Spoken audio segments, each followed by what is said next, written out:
Hey, it's Luke here at Luke's Man Cave, Good Guys Garage. I bring to you episode 10 of the Big Christmas Build. We have done some stuff. Oh, keep watching. I'm ready. Making ready for the Q-Fab kit.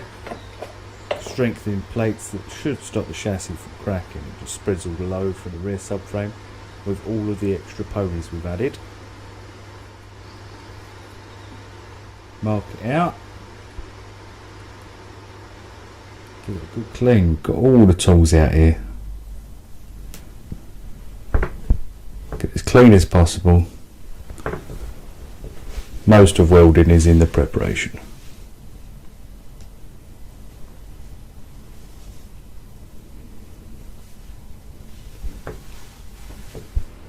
Don't worry about the fuel tanks. Good for it.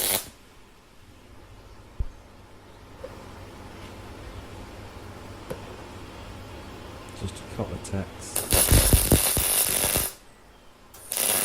And a nice bead all the way round. Same again on that side. Loads of air to keep the area kind of cool. Nice kit that, you know. Real nice kit. Fits really well. Good quality steel. Would recommend buying. Once we've done that, we'll give it some zinc primer, stop the rust coming through, and then the underbody seal should be ready for the subframe. Subframe can be a little bit of a pain on your own. It needs to go out exactly square. Little tap with a rubber hammer.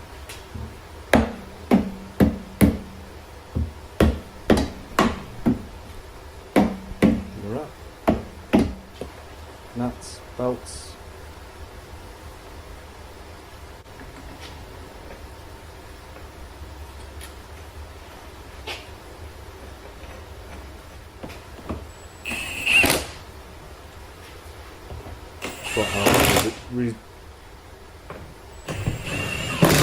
Quite hard to not send it.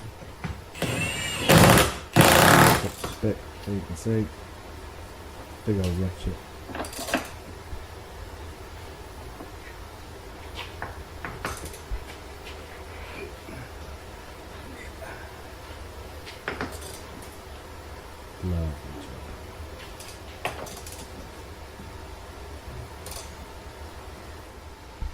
Little wiring repair on the speed sensor that plugs into the diff, you'll see in a minute.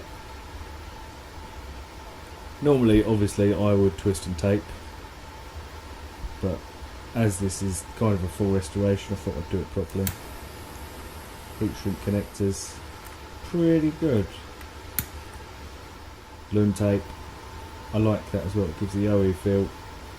Looks neat, looks professional. Happy days.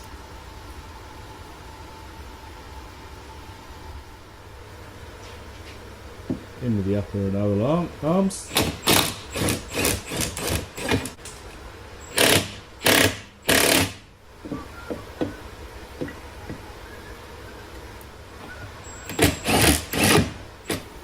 Copper slip on everything.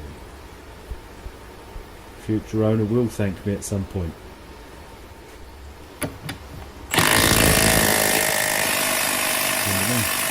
Obviously talked everything up after with a big spanner. Diff goes in. Yeah, that washer we said in the last episode that I'm going to forget. Guess what I forgot?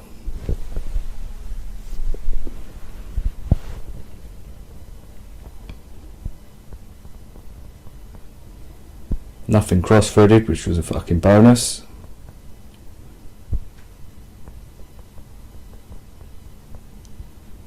Here we go.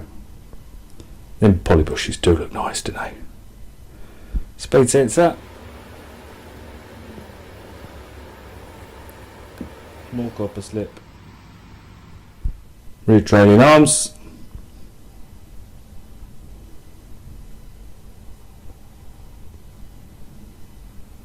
Lining them up was a bit of a twat. Bit of a pain. They're a little bit too heavy to do on your own. Put it on the jack stand there. Line everything up. Wasn't too difficult.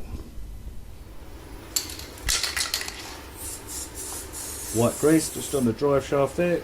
Help everything lubricate so it doesn't get stuck in. Once again, kind of future proofing this. 30-year-old car, it'd be nice if it saw another 30 years. No reason why not, I suppose.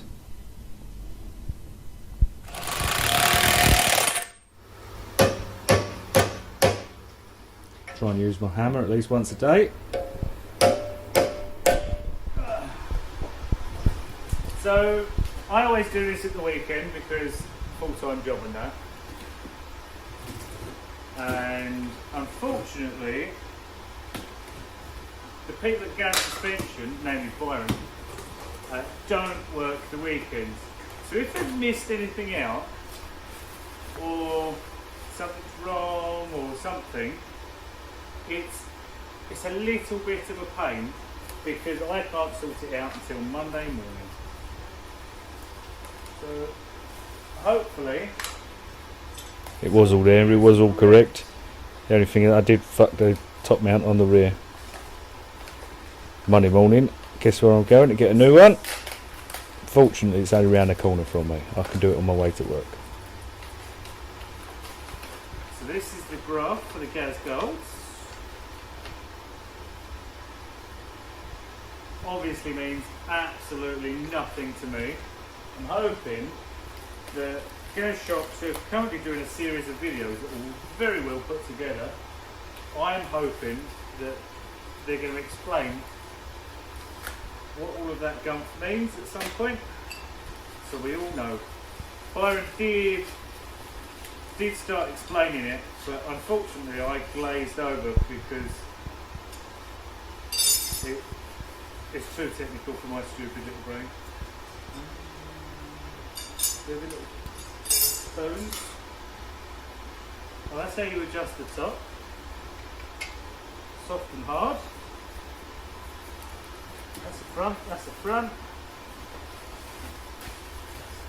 Oh! So we're doing away with this spring, like the genuine spring, and we've gone to true coilovers on the rear.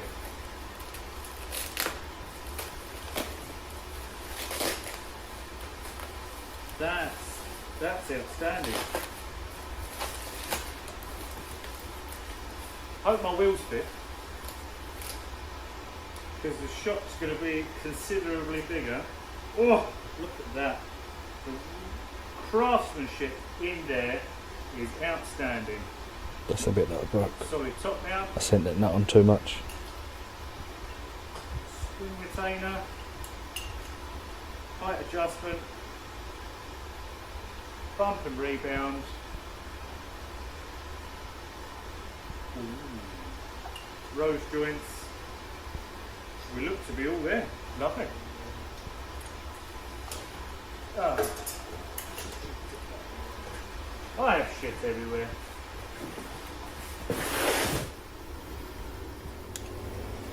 Up with the rear shock.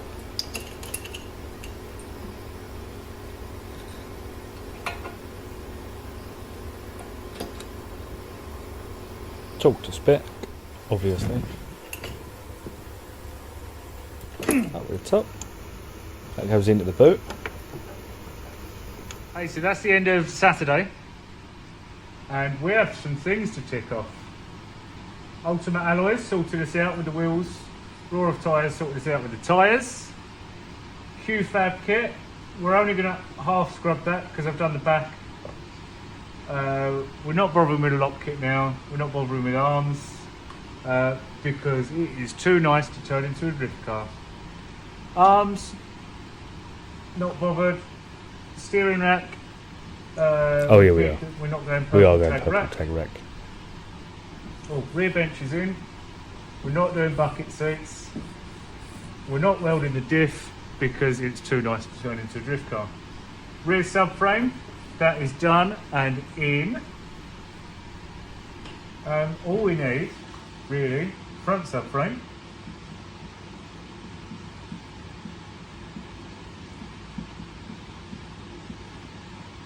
Front brakes.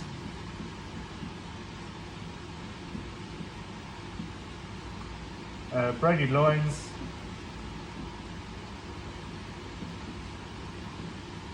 Thanks to OC Motorsport for the braided lines. Obviously I had to pay, I haven't had anything for free. Rear brakes.